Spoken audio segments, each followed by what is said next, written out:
પીપીએચ એ મસાની સારવારની એક ખૂબ જ ખ્યાતનામ પદ્ધતિ છે. આ પદ્ધતિના અનેક ફાયદાઓ છે અને એટલા માટે એના બહુ જ વખાણ થાય છે અને અનેક લોકો દુનિયાભરમાં કરાવે છે. આપણે એના કોમ્પ્લિકેશનોની ચર્ચા કરી રહ્યા છીએ.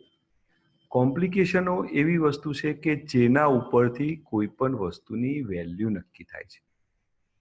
આપણે જાણીએ છીએ કે આ પદ્ધતિથી મસા મટતા નથી પણ કંટ્રોલ થાય છે અને ફાયદો એ છે કે એમાં ઓછો દેખાવો અને ઝડપી રિકવરી છે. કોમ્પ્લિકેશનોના 3 ભાગ કરીએ છીએ. એમાંથી આજે આપણે જે ડિસ્કશન કરવાના છીએ એ વર્સ્ટ સિનારીઓ 3 સિનારીઓની આપણે વાત કરીએ છીએ. એમાંથી બેસ્ટ સિનારીઓની ઓલરેડી વાત કરી ચૂક્યા છીએ. મોસ્ટ લાઇકલી કે એવરેજ સિનારીઓની વાત થઈ ગઈ છે અને હવે આપણે જે વાત કરીએ છીએ વર્સ્ટ સિનારીઓની વાત કે સૌથી ખરાબમાં ખરાબ રિઝલ્ટ કેવા આવી શકે. સારામાં સારા રિઝલ્ટ ખૂબ જ સારા હોય, એવરેજ રિઝલ્ટ એવરેજ હોય અને બહુ જ ખરાબ કેટલા ખરાબ હોય એની આપણે ચર્ચા કરી રહ્યા છીએ. આપણે જાણીએ જ છીએ આપણે લેસ પેઇન વાળી વાત ડિસ્કસ કરી છે, મલ્ટિપલ પ્રોસિજર વાળી વાત ડિસ્કસ કરી છે. અત્યારે આપણે સેવરલ યુનિક કોમ્પ્લિકેશન્સ અને ન્યૂ પોસ્ટ ઓફ સિમ્ટમ્સ એટલે કે યુનિક એટલે ભાગ્યે જ કોઈને થતા હોય, બહુ સ્પેશિયલ ગ્રુપમાં થતા હોય અને એવા કોમ્પ્લિકેશન અને જનરલી ઓપરેશન પછી નવા સિમ્ટમ્સ ચિહ્નો ના આવવા જોઈએ તો નવા ચિહ્નો પણ આવે છે. તો આપણે એની વાત કરી રહ્યા છીએ. આપણને જાણીએ છીએ કે આપણે ધારતા હતા એના કરતો પીપીએચની રિકવરીમાં લાંબો સમય લાગે છે. કોમ્પ્લિકેશન્સ પણ ધારીએ છીએ એના કરતો વધુ છે. એમાં હાયર રિલેપ્સ રેટ છે અને સ્ટેપલ્ડ હેમોરોઇડ કરતો રૂટીન સર્જરી વધુ સારી છે અને ગોલ્ડ સ્ટાન્ડર્ડ છે. આ વાત આપણે કરી ચૂક્યા છીએ. હવે જે વાત કરવાના છીએ એ વાત પ્રેક્ટિસ પેરામીટર્સની છે. પ્રેક્ટિસ પેરામીટર્સના સ્ટાન્ડર્ડ સૌથી ઊંચા હોય જે સ્ટાન્ડર્ડના આધારે ડોક્ટરો પ્રેક્ટિસ કરે છે અને એમાં પણ જો એક ગાઈડલાઇન્સ હોય, આ ગાઈડલાઇન્સ એ ઇટાલિયન સોસાયટી ઓફ કોલોરેક્ટલ સર્જનની ગાઈડલાઇન છે.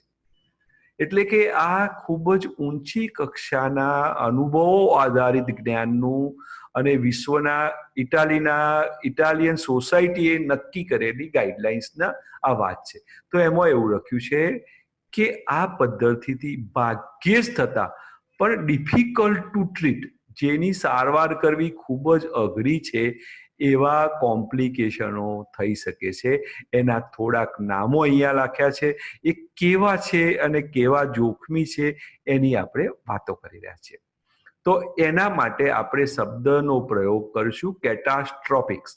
કેટાસ્ટ્રોફિક્સ એટલે માનો કે અત્યારે કોરોના આવ્યું ને કેમ થયું એવા માણસની જિંદગી કદાચ જતી રહે કે કાયમ માટે બદલાઈ જાય. એમાં થોડા નામ છે કે આંતરડામાં કાણું પડી જવું, આંતરડા અને યોનિ માર્ગની વચ્ચે કાણું પડી જવું કે ગેંગ્રીન થવું. એ સાદા ગેંગ્રીન અને ફોર્નિયર ગેંગ્રીન વચ્ચે પણ ભેદ છે. આ એક લિસ્ટ બનાવ્યું છે સેવરલ યુનિક કોમ્પ્લિકેશન્સ. આ એક નામ વાંચવા જેવું છે. કોલોસ્ટોમી એટલે પેટની દિવાલમાં કાણું પડવું, લેપ્રોટોમી એટલે પેટ ખોલીને જોવું, એબ્ડોમિનલ એક્સપ્લોરેશન એટલે પેટ ખોલીને જોવું, લૂપ ઇલિયોસ્ટોમી એટલે નાના આંતરડાને લાંબા સમય માટે બહાર મૂકવું જ્યાંથી જાલો આવે, રિપેર એન્ડ કોલોસ્ટોમી એટલે અગેઇન મોટા આંતરડાને પેટની બહાર જાડો આવે એ રીતે મૂકવું. આ પ્રકારના આ બધા એક પછી એક અઘરી ટ્રીટમેન્ટો છે. આપણે ઓપરેશન તો પેટના નીચેના ભાગમાં મર માગે સૌથી નીચેના ભાગમાં કર્યું હતું, જ્યારે આ કોમ્પ્લિકેશનની મોટા ભાગની સારવારોમાં ઓપરેશન પેટના અંદર થાય છે. એ તમને નવાઈ લાગશે કે આવું કેમ થાય છે. આને લેફ્ટ કોલોસ્ટોમી અથવા તો સિગ્મોઇડ લૂપ કોલોસ્ટોમી કહેવાય. આ ટ્રાન્સવર્સ કોલોસ્ટોમી કહેવાય, આ રાઇટ કોલોસ્ટોમી કહેવાય કે આ ઇલિયોસ્ટોમી કહેવાય. આ જુદી જુદી પદ્ધતિથી મરમાર્ગનું ડાયવર્ઝન કરવામાં આવે છે. ખરેખર તો આપણે ઓપરેશન આનાથી પણ નીચેના ભાગે કર્યું હતું, મરમાર્ગે નીચેથી. તમને નવાઈ લાગે કે આવું કેમ કરવું પડે, કારણ કે ત્યાં કાણું પડી જાય એટલે ત્યાંથી જાડો બહાર આવે. હવે જાડો ત્યાં બહાર આવ્યા કરે તો જિંદગી જોખમમાં આવી જાય અને અનેક પ્રશ્નો ઊભા થાય. એટલે અહીંથી મરમાર્ગનું આપણે ડાયવર્ઝન કરીએ છીએ. અને ક્યાં ડાયવર્ઝન કરવું એ પેટ ખોલ્યા પછી કેવા પ્રશ્નો છે એ પ્રમાણે. આ 3-4 છે જુદા જુદા મરમાર્ગને ડાયવર્ઝન કરવાની જગ્યાઓ છે, અને જ્યાંથી લાંબા ગાળા સુધી જાડો આવ્યા કરે અને પછી પાછું બીજી સર્જરી કરીને જાડો કદાચ નીચે ટ્રાન્સફર થઈ જાય તો કરી શકાય. તો આ લેપ્રોટોમી છે કે લેપ્રોસ્કોપી છે. આ લેપ્રોસ્કોપીથી આ મરમાર્ગને અહીંયા બહાર લાવવામાં આવ્યો છે. આવી રીતે અહીંયા આવી શકે, આ ડાબી બાજુ છે, અહીંયા વચ્ચે પેટના ઉપર ડૂટીના ઉપરની બાજુ ડાબી કે જમણી બાજુ આવી શકે, ડૂટીથી નીચેની બાજુ જમણી બાજુ આવી શકે.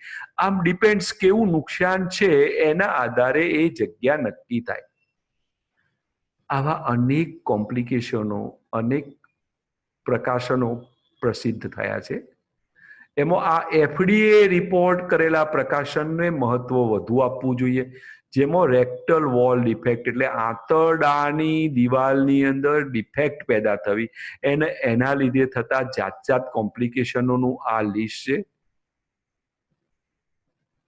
એના સિસ્ટેમેટિક રિવ્યુ પણ થયા છે. મતલબ કે કોમ્પ્લિકેશનોની માત્રા ઘણી ઊંચી થાય પછી સિસ્ટેમેટિક રિવ્યુ કે ઊંચા પ્રકારના રિવ્યુ થઈ શકે.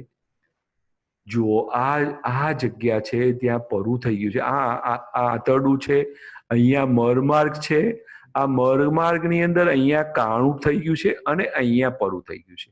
હવે આ એવી ખરાબ જગ્યા છે કે પેટના આ ઉપરનો ભાગ છે, પેટનો આ કરોડરજ્જુ છે, તો ઉપરથી તો અહીંયા નીચે જેવું ખૂબ જ ડિફિકલ્ટ છે. અહીંયા મરમાર્ગ આવે, અહીંયા યોનિ માર્ગ આવે અને અહીંયા આ કરોડરજ્જુનો નીચેનો ભાગ આવે, એટલે અહીંથી પણ જવું ખૂબ જ અઘરું હોય છે. એટલે આવી જગ્યાએ પરું થાય ત્યારે ટ્રીટમેન્ટ કરવી અત્યંત જટિલ હોય છે અને 100% નામ માટે એવી પણ હોય છે. એવી જ રીતે આ મરમાર્ગથી ઉપરના ભાગમાં જે રેક્ટમ આવ્યું છે ત્યાં લોહીની નસ તૂટી થવાથી આ લોહીનો ખૂબ જ મોટો ગઠ્ઠો થયો છે. હવે આ ગઠ્ઠો કાઢવા માટે આપણા પાસે કોઈ સારો રસ્તો નથી. ઉપરથી પણ સારી રીતે ના કાઢી શકીએ, નીચેથી ના. તો આવી ટ્રીટમેન્ટો કરવી એ ડોક્ટરો માટે ચેલેન્જ હોય છે અને એટલા જ માટે એમ કહેવામાં આવે છે કે આવા ઓપરેશન ખૂબ જ નિષ્ણાત ડોક્ટરો પાસે કરવા, જેમને એવા ઓપરેશનો પણ કરેલા હોય અને એવા ઓપરેશનના આવા અઘરા અને સારવાર કરવામાં પણ અઘરા અને જીવલેણ કોમ્પ્લિકેશનો ટ્રીટમેન્ટ કરવાનો અનુભવ હોય. આ મરમાર્ગમાં જ્યાં ઓપરેશન કર્યું છે ત્યાં આંતરડાની દિવાલની અંદર કાણું પડવાથી એમાંથી આ ગેસ છે એ આખા પેટમાં ફેલાઈ ગયો છે. આ એકલો ગેસ ફેલાતો નથી, એની સાથે સાથે આંતરડાના જંતુઓ પણ ઉપર થાય છે અને અલ્ટિમેટલી સેપ્ટિસિમિયા એટલે કે એનું ઝેર આખા શરીરમાં પ્રસરી જાય છે અને એ જીવલેણ નીવડે છે. આ સેમ જ વસ્તુ સીટી સ્કેનની અંદર બતાવે છે. આ ચારે બાજુ ગેસ ફેલાઈ ગયો છે અને ગેસ છે એવું ને, એની સાથે સાથે બેક્ટેરિયા આવેલા છે જે અત્યંત ઝેરી પ્રકારના મરમાર્ગ, જ્યાં રેક્ટમ હોય ત્યાં મરમાર્ગ હોય અને ત્યાં મર હોય, મરની અંદર એકલા બેક્ટેરિયા હોય, એ આખા શરીરમાં પછી ફેલાઈ જાય છે. એટલું જ નહીં, તમે વિચાર કરો આખા પેટની અંદર ગેસ છે, આ કાળો દેખાય છે એ ગેસ છે. એટલું જ નહીં, આ પેટની દિવાલમાં પણ ગેસ આવી ગયો છે. તમને ક્યારેક એવી નવાઈએ લાગે કે આવું કેમ થતું હશે, પણ જો આ સર્જરી કરેલી જગ્યા છે, ત્યાં ગાની અંદર ગેપ થઈ ગઈ છે અને આ ગેપની અંદરથી મરમાર્ગ અને ગેસ ઉપર જાય, કારણ કે એના નીચે તો વાલ છે જે ઝાડાનો કંટ્રોલ કરે. એટલે ઝાડાનો વાલ કંટ્રોલ કરે તો ગેસ ક્યાં લીસ થાય? આંતરડાની પાછળની બાજુ અને ત્યાંથી પૂરા પેટની અંદર જાય. ઘણી વખત તો તમને નવાઈ લાગે અને કલ્પનામાં પણ ના આવે એવા આ ન્યુમોપેરિટોનિયમ વિશે તો જોયું જ, પણ ન્યુમોમીડિયાસિસમ એટલે હૃદયની લગભગ બાજુમાં આ ગેસ પહોંચી જાય અને એનાથી આગળ સબક્યુટેનિયસ એમ્ફિસીમા ઓફ ધ નેક, એટલે ગળાની અંદર પહોંચી જાય. તમને નવાઈ લાગે કે આપણે ઓપરેશન તો શેક નીચે મર્ગમાર્ગમાં કરીએ છીએ અને આ ગેસ ઉપર એવો તો શું સાદું થાય કે પૂરા પેટની અંદર મીડિયાસ્ટિનમ એટલે હૃદયની ફેફસાની વચ્ચે અને ત્યાંથી પણ ઉપર ગળા સુધી જતો રહે. તમે જુઓ કે આ નીચેનો ભાગ છે, આંતરડું છે, અહીંયા મરમાર્ગ આવે, ક્યાંક અહીંયા આટલે મરમાર્ગ આવે અને અહીંયા ઓપરેશન થયું છે તો આ ઓપરેશનની અંદર કાણું પડી ગયું છે, ત્યાં લીક થાય છે. આ લીક થી આ પેટની અંદર ગેસ ફેલાઈ ગયો છે. આ લીવર છે, આ બંને કિડનીઓ છે, એમ છે આખા પેટની અંદર ગેસ ફેલાઈ ગયો છે. એ જ વસ્તુ અહીંયા પણ બતાવવામાં આવે છે. આ ફેફસા છે, આ ફેફસાની અંદર પણ ગેસ ફેલાઈ ગયો છે.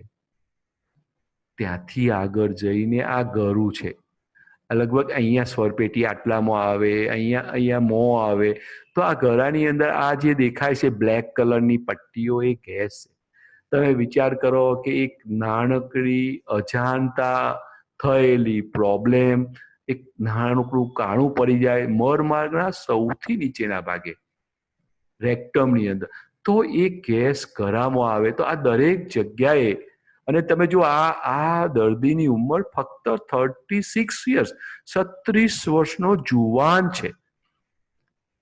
એટલું જ નહીં, એની અંદર તમે પેટની દિવાલો જે છે એ ચામડીના નીચે પણ ગેસ આવી ગયો છે.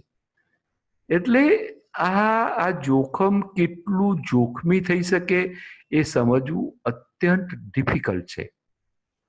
એટલે આ બધા કોમ્પ્લિકેશનોનું લિસ્ટ કરીએ તો આંતરડામાં કાણું પડે તો જાત જાતની જગ્યાએ હવા ફેલાઈ જાય, રિટ્રોન્યુમો પેરિટોનિયમ, મીડિયાસ્ટિનમ જે આપણે વાત કરી, બ્લીડિંગની વાત કરી, હિમેટોમાની વાત કરી, સેપ્ટિસિમિયા થઈ જાય અને ડેથ પણ થઈ શકે. રેક્ટોવજાઇનલ ફિસ્યુલા તો જીવન જીવવાની પતિ પત્નીના સંબંધો, કારણ કે પછી ઝાડો યોની માર્ગમાંથી આવે અને ગેસ પણ યોની માર્ગમાંથી આવે. કમ્પ્લીટ રેક્ટલ ઓબ્લિટરેશન એટલે મતલબ મરમાર્ગ કમ્પ્લીટ બંધ પણ થઈ જાય. ઘણા બધા લોકોને ક્રોનિક એટલે લાંબા ગાળા સુધી દુખાવો રહે છે.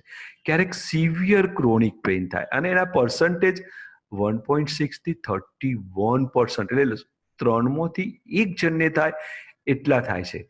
એમાં રેક્ટલ પ્રોકેલ થાય, જાડો અંદર ગંઠાઈ જાય, મરમાર સાકરો થઈ જાય, અને આવા બધામાં રીઇન્ટરવેન્શન તો નેચરલી કરવું જ પડે. અને જ્યારે ઇન્ફેક્શન થાય ત્યારે ફાઇબ્રોસિસ થઈ જાય અને ઉપરનું મરમાર્ગ સાંકરો થઈ જાય. અને જે લોકો મરમાર્ગે સંભોગ કરતા હોય એવા લોકોને એમની ઇન્દ્રિય ઉપર ઈજા થવાની શક્યતા રહે.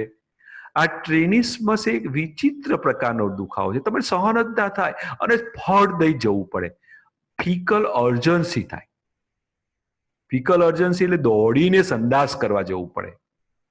અને આ રેટ 50% સુધીનો, એટલે અડધામાં, ખાસ કરીને જો 4થા ડિગ્રીના મસાની અંદર આ ઓપરેશન કરવામાં આવે તો ટેનેસ્મસ અને ફિકલ અર્જન્સી બે સોશિયલી અનએક્સેપ્ટેબલ વસ્તુઓ લગભગ 50% સીધાના લોકોમાં થઈ શકે. અને ફિકલ ઇન્કોન્ટિનન્સ એટલે તમે કંટ્રોલ જ ના રાખી શકો, તમારા કપડાં બગડી જાય એવું 4થા ડિગ્રીના મસાની અંદરના મસા 4થા ડિગ્રીના હોય. બહારના મસા માટે તો આ ઓપરેશન છે જ નહીં, આ અંદરના મસા માટેનું ઓપરેશન છે. એમાં પણ 31%, એટલે કે 3માંથી 1 વ્યક્તિને. એટલે આ તમે બધી એક પછી એક વસ્તુ વિચારો તો તમને ખબર પડે કે આ કેટલું ગંભીર છે. અને ક્રોનિક પેઇન, લાંબા ગાળા સુધી દર્દ ચાલુ રહેવાના અનેક કારણો છે. સ્પિન્ક્ટરનું પ્રાજમ થાય, રેક્ટમનું સ્પાઝલ થાય, રેસ્ટિંગ પ્રેશર વધી જાય, સુચર લાઇન તૂટી જાય, ફિશર થાય, સેપ્સિસ થાય, અંદર સ્ટેપલર રિટેન રહી ગયા હોય, હાઈ રેસ્ટિંગ પ્રેશર રહી જાય. આવા અનેક કારણોથી પેઇન થાય. ઘણી વખત સ્પોન્ટેનિયસ, એકદમ કશું જ ના હોય અને સડન સ્પોન્ટેનિયસ પેઇન થાય, અને ક્યારેક સંડાસ જતા પેઇન થાય. એટલે તમે વિચાર કરો કે એક પછી એક અનેક અઘરા પ્રશ્નો થઈ શકે છે. અને જ્યારે આવું થાય ત્યારે ઇટાલીની પાર્લામેન્ટની અંદર આ બહુ જ મોટો ડિસ્કશનનો મુદ્દો બનેલો, કે જેની અંદર ખૂબ જ ઊંચી કોસ્ટ અને પોટેન્શિયલ એબ્યુઝ માટે ડિસ્કશન થયું. આવી વસ્તુઓ ભાગ્યે જ પાર્લામેન્ટમાં જતી હોય છે. આ બધી મેડિકલ જર્નલની કોન્ફરન્સની વાતો હોય છે, પણ આ રેર ઘટના છે કે ઇટાલીની પાર્લામેન્ટે આવી વસ્તુઓને ડિસ્કશન માટે સ્પેશિયલ સમય ફાળવ્યો હતો. એટલું જ નહીં, યુએસએફડીએ એ માર્ચ 1919ની અંદર letter to health care providers, એટલે ડોક્ટરોને આ લેટર લખીને મોકલેલો છે. અને 2000 થી 2018 સુધીમાં 41,000 આવા પ્રશ્નો નોંધાઈ ચૂક્યા છે, જેમાંથી 366 દર્દીઓના મોત થયેલા છે, 9,000 દર્દીઓને સિરિયસ ઇન્જરી થયેલી છે અને 32,000 માલ ફોર્મેશન છે. આ બધા જ પ્રકારના સ્ટેપલર્સના છે. એ કોઈ એક પ્રકારની કે એક જગ્યાના સ્ટેપલરની આ વાત નથી. અને ઇથિકોન કંપનીએ 157,000 એટલે 1,57,000 સ્ટેપલરને પાછા રિકોલ કરવા પડ્યા હતા. એવી ગંભીર ઘટના પણ બની ચૂકેલી છે. અને આ વસ્તુ વકીલો માટે એક નવા દ્વાર ખોલી દીધા છે. અને આજ સુધીમાં $80 મિલિયન લોસૂટ વર્ડિક્ટ ફાઇલ થઈ ચૂકેલી છે. અને આ લોસૂટો વધતા જ જાય છે. અને એ લોકો એડવર્ટાઇઝમેન્ટ આવીને see if you can file the lawsuit, એટલે દર્દીઓને પ્રમોટ કરે છે કે તમારે આવા કેસ કરવા છે. અને આ જોન્સન એન્ડ જોન્સન એથિકોનની જે સ્ટાન્ડર્ડ છે એની અંદર એ લોકોએ કહ્યું જ છે કે આ ઇન્સ્ટ્રુમેન્ટથી ડેમેજ થઈ જ શકે છે. એમને પહેલેથી આ વસ્તુ જાહેરાત કરેલી જ છે. અને એનાથી આંતરડાના કાર્યોનો ડિસફંક્શન થઈ શકે છે. એટલે આ વસ્તુ જાણીતી જ છે.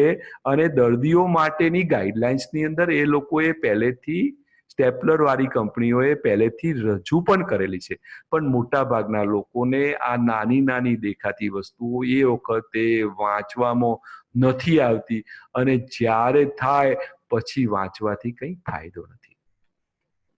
આ પરિસ્થિતિની અંદર નેચરલી નવા ટ્રેન્ડ શરૂ થયા છે. ખાસ કરીને સ્ટેપલરનો યુઝ હવે વધુ ને વધુ રિસ્ટ્રિક્ટ થવા માંડ્યો છે. એના કરવાનો રેટ પણ ઘટતો જાય છે.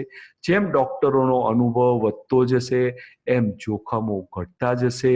અને આવી પરિસ્થિતિની અંદર કંઈક ફાઇનલ થાય અને સારામાં સારી પદ્ધતિ શોધાય એ પહેલા, જો તમારે આ નિર્ણય કરવાનો હોય તો તમારે દરેક વસ્તુના ફાયદા ગેરફાયદા, ખૂબ જ સારા ફાયદા અને ખૂબ જ ખરાબ ગેરફાયદા, આ બધું સમજ્યા પછી જો તમે આ નિર્ણય લેશો કે તમારે કઈ પદ્ધતિ કરાવી, તો તમને જિંદગીમાં ક્યારેય અફસોસ નહીં રહે.